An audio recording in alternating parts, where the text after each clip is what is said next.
السلام علیکم ګران شاګردان والله دې وکړي چې روغ جوړ بیاست. راځو د نن سبق چې دی هغه پریزنټ انډیفینټ ټینس دی یا اول ټینس دی. نن موږ دا ټینس وایو، د دې تعریف د دې مثالونه څه اصول یې دي هغه وایو. د دې اصول څه ډېر دي، په دا وجه دا لږ سخت دی. بل دا چې انسان سټوډنټ سره نه وي د ټینسو کله چې ټینسونه شروع کوي اول ټینس شروع کوي نه وي ورسره یا ټینسونو سره عادت نه وي چې د دې کوم اصول دي کومه طریقه ده، نو په دې وجه باندې بیا دا ټینس لږ سختېږي. خو دې څه مخکې چې ویډیو شروع کړو، ټینس شروع کړو، سبق شروع کړو، یو څه خبرې د یادولو وړ دي. هغه دا چې د ټینس اهمیت څه دی او د ټینس معنا څه ده. اول باید دا ووایست د ټینس معنا وخت. معنا چې کوم کار موږ کوو هغه باید د یو ټینس مطابق وکړو. د حال دپاره د حال، د تیر وخت دپاره د تیر وخت او د مستقبل دپاره د فیوچر ټینسونه استعمال کړو. او بله خبره دا ده که څوک دا ټینسونه زده کوي هغو دپاره دا لازمي دي چې باید پر اصولو ولاړ شي. اصول دا دي چې باید د ټینسو څخه مخکې ستا پارټ آف سپیچ زده وي، د وینا برخې، نان، پروناونز، ایجکټیو، وربز، دا شیان باید ستا زده وي. نو هغه چې دی دا ټینسو پر دا پارټ آف سپیچ باندې ټول ویډیو موږ جوړ کړي دي، ښه په وضاحت باندې تعریف او مثالونه. دا موږ په ښه نوې طریقه باندې پر دې ویډیو جوړ کړي دي. هغه ویډیو تاسو وګورئ بیا ټینسونه ځکه که هغه تاسو نه کوئ زده بیا ترې ټینسونه هم نشئ زده کولی. زموږ سبق چې دی هغه پر اصول ولاړ دی. دا داسې دی د پارټ آف سپیچ د ټینسو څخه مخکې زده کول داسې دی لکه موږ ته چې سړک جوړوو، د سړک څخه مخکې موږ اول د واره دغه مځکه برابروو، پر هغه لوک اچوو، باجرۍ اچوو، د هغه وروسته سیمنټ پرې اچوو. خو ځینې خلک دا پارټ آف سپیچ چې نه یې زده چې نه یې زده انګریزي دوی بس په ټینسو سر خلاصېږي. دا ډېر د سر درد دی، ډېر ګران، ډېر مشکل دی. نو اوس به راسو د دې تعارف ته چې د دې تعارف زده کړو. پریزنټ انډیفینټ ټینس معنا فعل، حال، مطلق څه معنا دا د اوس وخت لپاره موږ استعمالوو.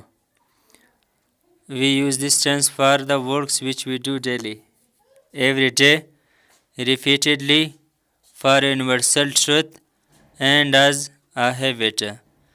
دغه ټینس موږ د هغه کارو دپاره استعمالوو چې کوم یې موږ هره ورځ کوو او تکرارا یې کوو او د عالمي کائناتي حقایقو دپاره او به طورې کوم کارونه چې هیبټ عادت موږ ګرځولی.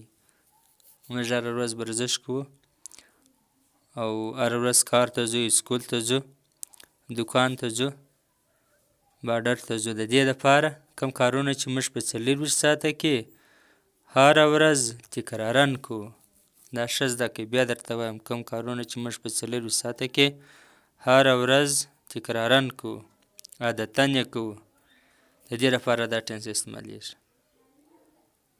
د دې استعمال زده کول ډېر لازمي دي. ډېر خلک د دې په استعمال باندې نه پوهېږي، یا دا او کنټینیوس ټینس سره ګډوي.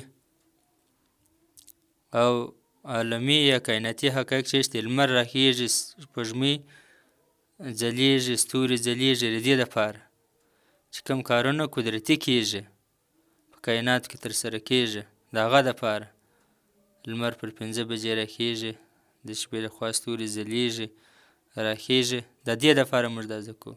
کوم ویډیو خوښ شوي لایک یې کړئ. اوس په نو د دې نور اصول درته بیان کړو. راځو اصولو ته. اوس نو دا زده کول د هر ټینس خپل هیلپینګ ورب خپل ورب خپل چې دا د واحد یا د جمع سره استعمالیږي. د دې ټینس هیلپینګ وربونه چې دي هغه ډوډز دي. د هر ټینس خپل هیلپینګ وربونه دي، د هر ټینس خپل فارم دی. د دې راستی ورب فرست فارم دی. په دې کې بیا کدبر او باز د جمع سره، باز د واحد سره استعمالیږي.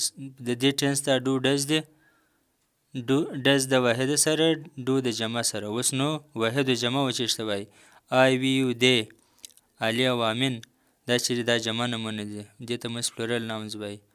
او سنګولر چې دی هی شي ایټ، علي یا امین، دا چې دا سنګولر دی، دې سره موږ ډز استعمالو. ډو ډز موږ په ساده جملو کې استعمالو، په سوالیه او په منفي کې نه استعمالو. دا خبره باید موږ په ذهن کې په یاد وي. ډو ډز موږ د دې ټینس هیلپینګ ورب دی. ډو د جمع، ډز د واحد سره استعمالو. اول فارم بغیر انجی استعمالو. سینګولر پلورل باید ښه وپېژنو. اوس هم نور اصول درته وایو چې ډېر لازمي دي. ما درته وویل د دې ټینس ډېر اصول دي. یو اصول یې دا دی که د کوم ورب په اخره کې ایکس او اس ایچ سی ایچ ډبل ایس راغلی دغه سره به ته ای ایس اضافه کوې. دا اصول دی. خالي په ساده کې به ته دا ورسره اضافه کوې. مثلا اسلم مکس از واټر وید میلک. اسلم د شیدو سره اوبه ګډوي په دا مکس په سر کې ایکس لري، دې سره به ته ای ایس اضافه کوې. هی ګوز ټو سکول که د کوم ور په اخره کې او راغله لکه د ګو په اخره کې ته به ای ایس اضافه کوې. په دې ټینس کې په ساده کې د واحده سره شي واشز د کلاس په دې کې واش کې اس ایچ دی، دې سره به ته ای ایس اضافه کوې. نادر کراسز د بارډر ډیلی هر ورځ د بارډر څخه تیریږي، ډبل ایس دی ته به ای ایس ورسره اضافه کوې. نعیم واچز د ټي وي ایټ نایټ، نعیم ماښام د خوا ټي وي ګوري. دا سی ایچ دی په اخره کې به ته ای ایس اضافه کوې ځکه سبجیکټ یې سینګولر دی نعیم په ساده جملو کې. اوس راځو د آی ای ایس استعمال زده کوو چې آی ای ایس به چیرې اضافه کیږي. اوس راځو دا خو موږ زده کړله چې په دې کې د بعضو وربو سره ای ایس اضافه کیږي، بعض سره آی ای ایس او د بعض سره ایس. او خو موږ هغه اصول وویل چې چیرې چې ای ایس اضافه کیږي. موږ ویل چې د کوم ور په اخره کې ایکس راغلی یا سی ایچ راغلی یا او راغلی یا ډبل ایس راغلی یا اس ایچ راغلی دغه سره به موږ ای ایس اضافه کوو، یوازې په ساده جمله کې، یوازې په پریزنټ انډیفینټ ټینس کې، او یوازې چې د فاعل واحد یو دانه وي لکه هی شي ایټ. په دا خبره به سر خلاصو. خو په سوالیه کې بیا دا شیان نه اضافه کیږي. په سوالیه کې برته وسالته موږ لیکلي وه چې اسلم مکس از واټر وید میلک، خو دا چې ته ساده کوې ډز اسلم مکس واټر وید میلک، آیا اسلم په شیدو اوبه ګډوي ډز اسلم مکس واټر وید میلک. دا خبره باید زده کړو.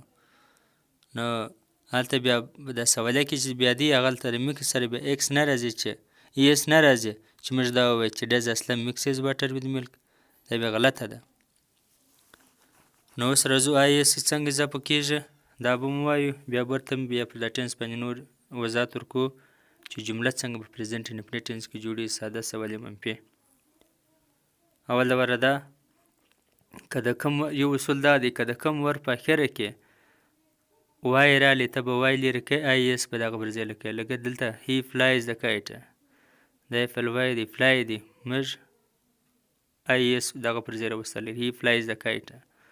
د ایګل فلایز ویری هایټ، دی ګوډی الځي او شاین چې دی باز هغه ډېر لوړ الځي.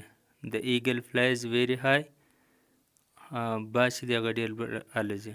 اوس هم نور برته راځو، برته پر دې باندې نور وضاحت هم ورکوو. نو کوم ویډیو خوښه شوي لایک یې کړئ، چینل سبسکرایب کړئ. اوس راځو دې ته چې ساده سوالیه منفي څنګه جوړیږي. اوس مثلا دې څخه موږ څنګه سوالیه جمله جوړه اسلم مکس از واټر وید میلک.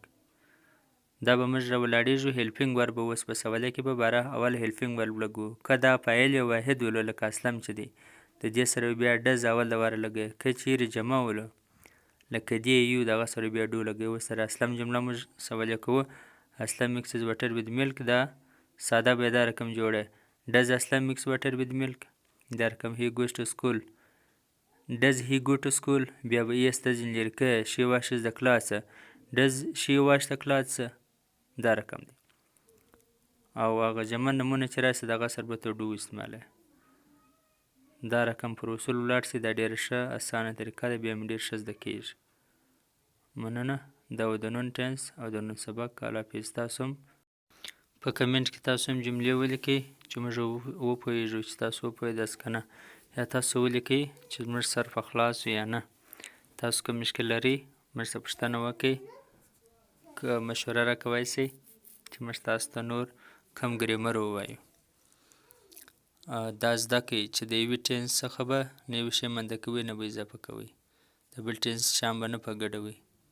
مننه. الله حافظ. تر بل سبقه پورې.